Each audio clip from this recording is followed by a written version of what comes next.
The howling wind cut through Margaret Sullivan's thin wool coat like a cavalry saber, each gust threatening to knock her from the narrow mountain path. Snow swirled in violent eddies around her boots, already worn thin from 3 days of walking.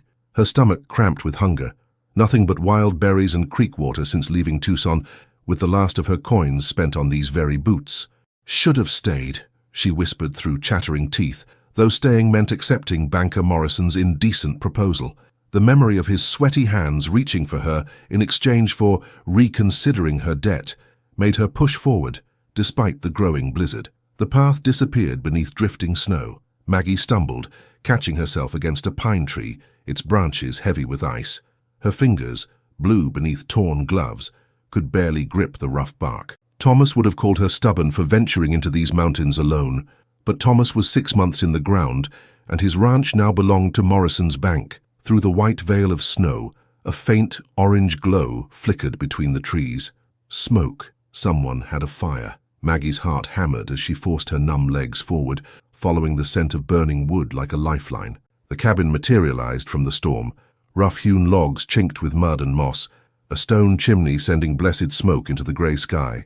Light spilled from a single window, promising warmth she hadn't felt in days. But as she approached, her steps faltered. Hanging from the porch eaves were strips of deer hide, beautifully beaded moccasins, and what looked like Apache arrows in a leather quiver. Her breath caught. An Indian's cabin. Every terrifying story she'd heard in Tucson saloons flooded back. Scalping, torture. Women carried off never to return.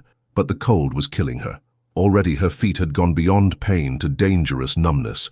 She could die out here, frozen and forgotten, or take her chances with whoever lived beyond that door. Maggie climbed the 3 wooden steps, each creak echoing in the storm's brief lulls. Her fist, stiff with cold, struck the heavy door twice. The sound within stopped. Footsteps that had been crossing the floor went silent. "Please," she called out, surprised by how weak her voice sounded. "I'm not armed. I need shelter from the storm." Long moments passed.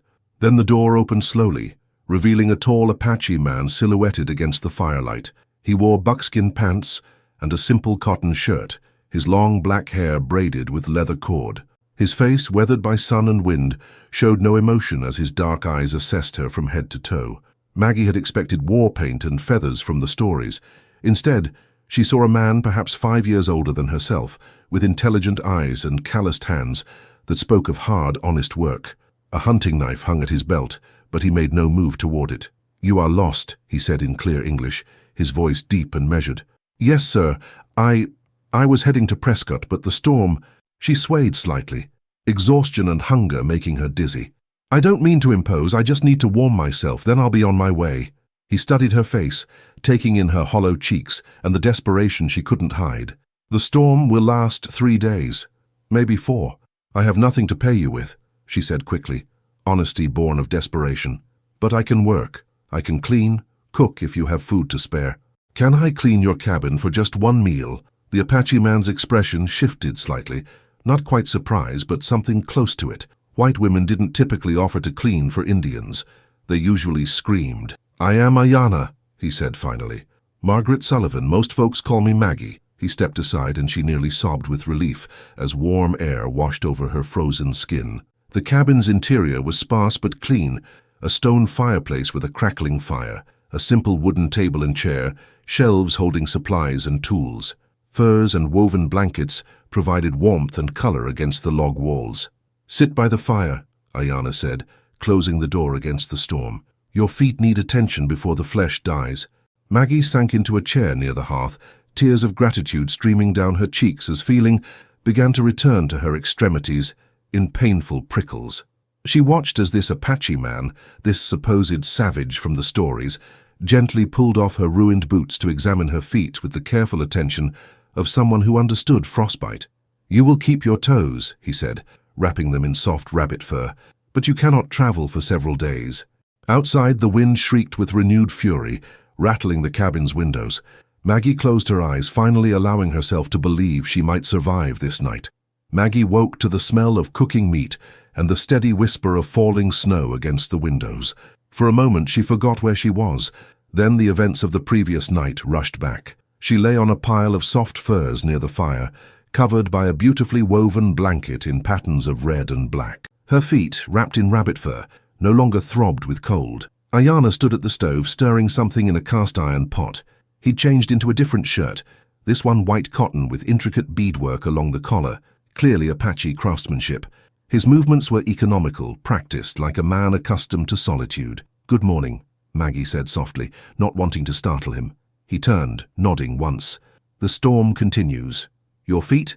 She flexed her toes experimentally. "Better, thanks to you. I don't know how to repay your kindness. You offered to clean." There was the faintest hint of amusement in his voice. "Can you cook?" Maggie sat up, smoothing her wrinkled skirt. "I can, though I'll admit I was more accustomed to directing the cooking than doing it myself." Heat colored her cheeks. We had help on the ranch." "What happened to your husband?" "Fever took him last spring. Then the bank." She stopped, not wanting to burden this stranger with her troubles. "I'm sorry, you don't need to hear about my problems." Ayanna ladled stew into 2 wooden bowls, the rich aroma making her stomach clench with hunger. "In my people's way, sharing troubles makes them lighter. But you choose." He handed her a bowl and a carved wooden spoon, then sat cross-legged on the floor across from her. The stew was venison with wild onions and herbs she couldn't identify, the best meal she'd tasted in months. "Thomas, my husband, he was a good man, but not wise with money," she found herself saying between spoonfuls. "Always sure the next cattle drive would make us rich. When he died, I learned we owed more than the ranch was worth. The banker, Morrison, he said he'd let me keep the house if I—" She couldn't finish the sentence. "If you became his woman," Ayanna said without judgment. "Yes. So I left with whatever I could carry. I thought I could reach Prescott, maybe find work as a seamstress or a teacher." She laughed bitterly. "Stupid, really. What did I know about surviving out here?" Ayanna studied her face. "You knew to seek shelter. You knew to offer work instead of begging. Not stupid." His simple acceptance of her story, without pity or condescension, made something tight in her chest loosen. "What about you? Do you live here alone by choice?" A shadow crossed his features. "My wife died 3 winters ago. Cavalry raid on our camp. She was with child." He stared into the fire. "The tribal council wanted me to take another wife quickly. To honor the dead child's spirit, I could not. So I left." "I'm sorry," Maggie whispered. "That's a terrible loss." Her name was Itzayana. It means white stone. She was, like you, she spoke her mind. The elders did not always approve. A small smile ghosted across his lips. "She would have liked your offer to work for food. She believed actions mattered more than words." They ate in comfortable silence, the storm continuing its assault outside. When they finished, Maggie stood and began gathering the bowls. "You said I could clean for my meal. Where should I start?" "You do not need—" "A bargain is a bargain," she interrupted firmly. "My father always said a person's word is all they truly own." Ayanna considered this, then gestured toward shelves lined with trapping supplies. "Those need organizing, and the floor could use sweeping, but your feet are much better." To prove it, she walked across the cabin, only the slightest stiffness remaining. "See? You're an excellent healer." As she worked, she noticed details that spoke to Ayanna's character. His tools were well maintained, his few possessions arranged with care. Books, actual books, sat on a high shelf, their leather bindings worn from reading. One was a collection of Shakespeare, another a volume on animal tracking. "You read English well," she observed, dusting the books carefully. "A missionary taught me as a boy before—" He trailed off. "Before things changed between our peoples." Maggie understood. Before the wars, before the hatred became so entrenched that an Apache man reading Shakespeare would seem impossible to most white folks. She swept and organized, mended a tear in one of his shirts with needle and thread from her small bundle, and scrubbed the wooden table until it gleamed. As she worked, they talked, carefully at first, then with growing ease. He told her about the animals he tracked, the changing seasons in these mountains. She shared stories of life on the ranch, of Thomas's dreams and follies. By afternoon, the cabin was spotless, but neither mentioned her leaving.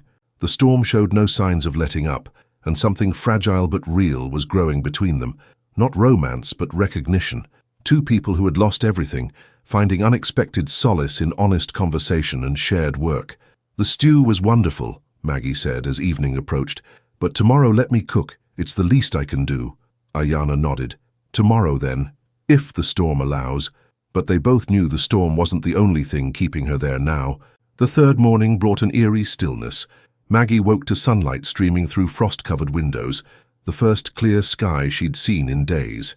The storm had finally passed, leaving behind a world transformed by deep snow that sparkled like crushed diamonds. She found Ayana outside, splitting wood with practiced swings of his axe. His breath formed clouds in the crisp air as he worked, and she noticed how the morning light caught the copper tones in his skin, the strength in his shoulders. The observation startled her. When had she begun seeing him as simply a man rather than an Apache? "Beautiful morning," she said, wrapping his spare coat around herself. He paused mid-swing. "The trail will be passable in 2 days, maybe 3. Something in his tone made her study his face. "You want me to leave?" "I want you to be safe." He set down the axe, meeting her eyes. "Last night I heard riders. They passed without stopping, but they might come back," she finished. "And finding a white woman here would mean trouble for both of us. For you, it would mean shame. For me," he shrugged, but she caught the tension in his shoulders. "Apache men who touch white women usually hang from the nearest tree." The casual way he spoke of his potential death sent ice through her veins. Nothing improper has happened. Truth does not matter if people wish to believe lies." They worked in silence after that, Maggie helping stack the split wood while Ayana continued chopping. But the easy companionship of the past 2 days felt strained, reality intruding on their temporary sanctuary. That afternoon, as she prepared venison and wild root stew from ingredients Ayana provided, voices echoed from the forest. Men calling to each other, horses snorting and stamping. Maggie froze, ladle halfway to her mouth for tasting. "Stay calm," Ayana said quietly, moving to the window. 3 men. They wear badges." Her heart hammered. "Law. Bounty hunters, more likely. They track someone." Heavy boots climbed the porch steps. A fist pounded the door with authority born of assumed superiority. "Open up. Territorial marshal business." Ayana looked at her for a long moment, then opened the door. 3 rough men stood outside. The leader a barrel-chested man with a silver star pinned to his coat. The others clearly hired muscle with guns worn low on their hips. "Marshal Wade," the leader announced, his eyes immediately finding Maggie by the stove. "We're tracking a woman. Irish, about 30, maybe traveling alone. Banker Morrison in Tucson is worried about her safety." Maggie's blood turned to ice. Morrison hadn't given up. He'd sent men after her. "Haven't seen any travelers," Ayana said evenly. "Storm was too harsh for travel." Marshal Wade pushed past him into the cabin, his deputies following. "That so? Then who's she?" He pointed at Maggie with a tobacco-stained finger. "I'm Margaret Sullivan," she said, lifting her chin. "And I'm traveling of my own free will. Morrison says different. Says you stole from him before running off. Says you might not be thinking clearly after your husband's death." Wade's smile was nasty. "Grief makes women do strange things, like taking up with savages." "I've stolen nothing," Maggie said firmly, "and my mind is perfectly clear." One deputy had begun poking through Ayana's belongings, handling his books roughly. "Look here, Marshal. This buck can read. Probably thinks he's as good as white folks." "That's enough," Ayana said, steel entering his voice. The deputy turned, hand moving toward his gun. "You giving me orders, boy?" The cabin went deadly quiet. Maggie could feel violence hovering in the air like smoke. She stepped between the men, her heart pounding but her voice steady. "Marshal Wade, I appreciate Mr. Morrison's concern, but as you can see, I'm unharmed and free to make my own choices. This man," she gestured to Ayana, "provided shelter during the storm. Nothing more." "That what you call it?" Wade leered. "Shelter? You've been here 3 days with this Apache. Folks might wonder what kind of sheltering went on." Heat flooded Maggie's face, but not from shame, from rage. "How dare you? This man saved my life. He's shown me nothing but kindness and respect." "Respect," Wade laughed. "Lady, you don't know what these animals are capable of. Come along peaceful-like and we'll forget about this temporary madness." "I'm not going anywhere with you." Wade's expression hardened. "Morrison's offering a reward for your safe return. Said if you was damaged by your experience, well, he'd still take you back out of Christian charity." The meaning behind his words made her stomach turn. Morrison wanted her returned whether she was willing or not, and these men would be paid either way. "Get out," she said quietly. "Ma'am, get out of this cabin. Now." Wade stepped closer, close enough that she could smell whiskey on his breath. "You ain't thinking straight. No decent white woman would choose to stay with a redskin over a respectable businessman like Morrison. Then I suppose I'm not decent, Maggie said, meeting his gaze without flinching. Because I choose to stay here. The marshal's hand moved toward his gun. I'm authorized to bring you back by whatever means necessary. Ayana stepped forward, and suddenly his hunting knife was in his hand, not threatening, just visible. The lady has made her choice. For a heartbeat, Maggie thought blood would spill on the cabin floor. Then Wade apparently decided 3 against 1 weren't good enough odds when facing a man who'd survived cavalry raids. "This ain't over," he snarled. "Morrison's got friends in the territorial government. We'll be back with more men." After they left, the cabin felt smaller, contaminated by their presence and threats. Maggie sank into a chair, her legs suddenly unsteady. "They'll return," Ayana said quietly. "I know." She looked up at him, this man who'd risked his life simply by standing beside her. "I'm sorry I've brought danger to your home." "You brought honesty," he said. "Something rare between our peoples." Outside, storm clouds gathered again on the horizon. But this time Maggie knew the real danger wouldn't come from weather. That evening, Ayana sat cleaning his rifle with methodical precision, each movement speaking of a man preparing for war. Maggie watched him from across the cabin, her sewing forgotten in her lap. She'd been mending a tear in his spare shirt, but her hands had grown still as the gravity of their situation settled over her. "You should leave at first light," he said, without looking up from the gun barrel. "Take my horse, follow the creek south until you reach the mining camp at Silver Ridge.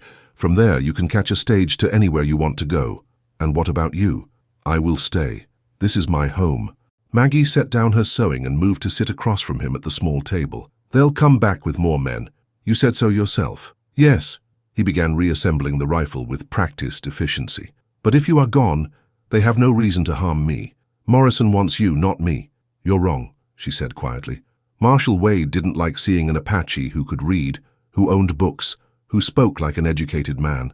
Men like him, they don't need much excuse. Ayana's hands paused in their work. "What are you saying?" "I'm saying they'll come for you whether I'm here or not. They'll claim you kidnapped me or worse. And without me here to tell the truth," she leaned forward, "at least if I stay, I can testify to what really happened. Your testimony will not save me if they decide I am guilty." The harsh reality of his words hung between them. In the territory, Apache men accused of crimes against white women rarely live to see trial. "Then we leave together," Maggie said suddenly. "You know these mountains better than anyone. We can disappear until what?" Ayana met her eyes, and she saw the weight of years in his gaze. "Until they stop hunting. White men do not forget, Maggie. They do not forgive. There is nowhere I could go where they would not eventually find me. Mexico. We could cross into Mexico. He set down the rifle. You would leave your country, your people, for someone you have known 4 days. The question struck her like a physical blow, forcing her to examine feelings she'd barely acknowledged. What was Ayana to her? A stranger who'd shown her kindness? A man whose quiet strength made her feel safe for the first time since Thomas died? Or something deeper, something that made the thought of his death unbearable? "My people," she repeated slowly. "You mean the people who would see me as Morrison's property? Who think I'm either stolen goods or a madwoman for choosing to stay with you?" She shook her head. "My husband is dead. I have no children, no family left in Ireland. This country has taken everything from me except my dignity, and that's only because you helped me keep it." Ayana was quiet for a long moment. "In my tribe, there is a word, Ike.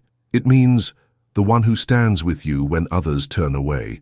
It is sacred, this bond. Is that what I am to you? You stood between me and Wade's deputy when he reached for his gun. You spoke truth when lies would have been safer." He touched her hand briefly, the contact sending warmth up her arm. "Yes, you are Ike." Outside, an owl called through the darkness.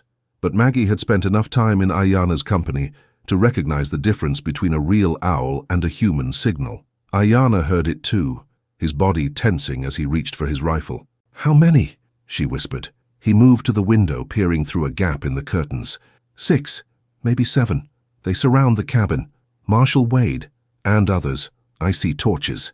The smell of smoke began to seep through the walls, not the clean scent of burning wood, but the acrid stench of coal oil and pitch. They were preparing to burn them out. "Margaret Sullivan!" Wade's voice boomed through the darkness.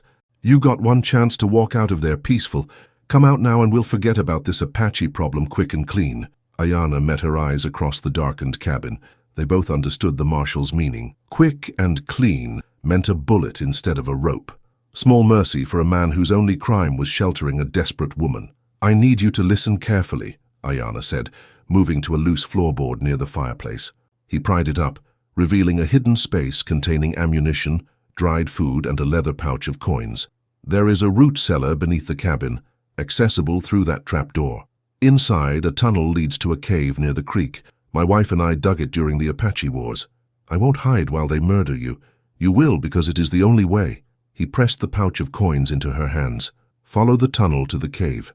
Wait until dawn, then take the path north, not south like I told you before. There is an old trapper named Joe Winters about 10 miles up. Tell him Ayana sent you. He will help." The smell of smoke grew stronger. Orange light began to flicker at the windows. "Sullivan," Wade shouted again. "Last chance." Maggie gripped Ayana's hands, feeling their strength and warmth. "Come with me, please. They will follow the tunnel if we both disappear. But if I stay, fight. They will be too busy to track you immediately." He cupped her face gently. "You gave me something I thought was lost. Hope that two people from different worlds might understand each other. Do not let them take that hope and burn it with this cabin." Tears blurred her vision. "This isn't right. Right and wrong are luxuries," he said, pulling up the trapdoor. "Survival is necessity." The first burning arrow struck the roof, then another. The cabin's dry logs would catch quickly. "Go," Ayana urged, helping her down into the dark space beneath the floor. "Remember, Joe Winters. Tell him you are under Ayana's protection." As she crouched in the cramped cellar, looking up at his silhouette against the firelight, Maggie realized she was losing more than a friend. In 4 days, this quiet Apache man had shown her a different way of seeing the world and herself. Above her, Ayana replaced the floorboard, and she heard his boots cross to the door. The rifle clicked as he checked the chamber. "Marshal Wade," his voice rang out strong and clear. "I am Ayana of the Chiricahua Apache. If you want to fight, then let us fight as warriors, not like coyotes burning the den." The shooting began immediately, not the single report of aimed shots, but the rapid fire of men shooting at shadows and flame. Maggie pressed her hands over her ears and crawled toward the tunnel, each gunshot feeling like a nail driven into her heart.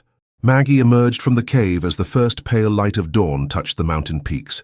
Behind her, smoke still rose from the valley where Ayana's cabin had stood.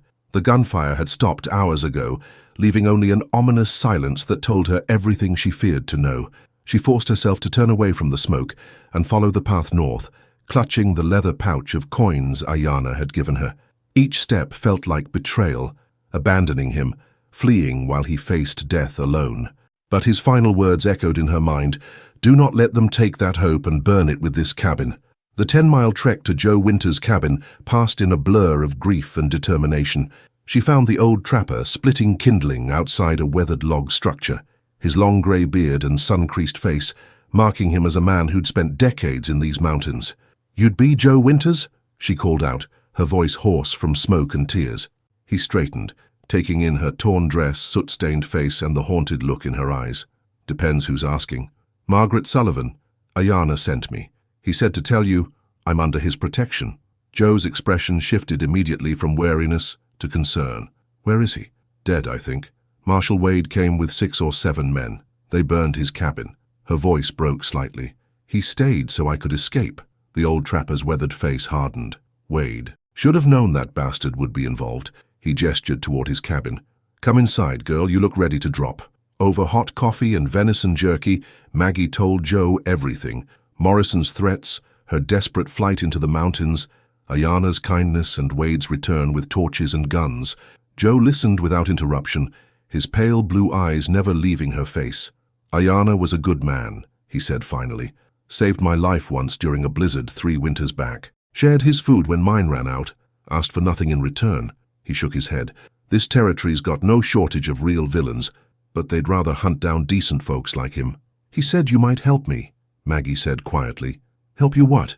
Get to California? Find work somewhere?" She met his eyes, surprised by the steel in her own voice. "Help me make them pay." Joe raised an eyebrow. "That's dangerous talk, girl. They murdered a good man for the crime of showing me kindness. Morrison sent them to drag me back like property." Her hands clenched into fists. "I won't run anymore. I won't let them pretend this was justice." The old trapper studied her for a long moment. "What exactly you planning?" "I don't know yet.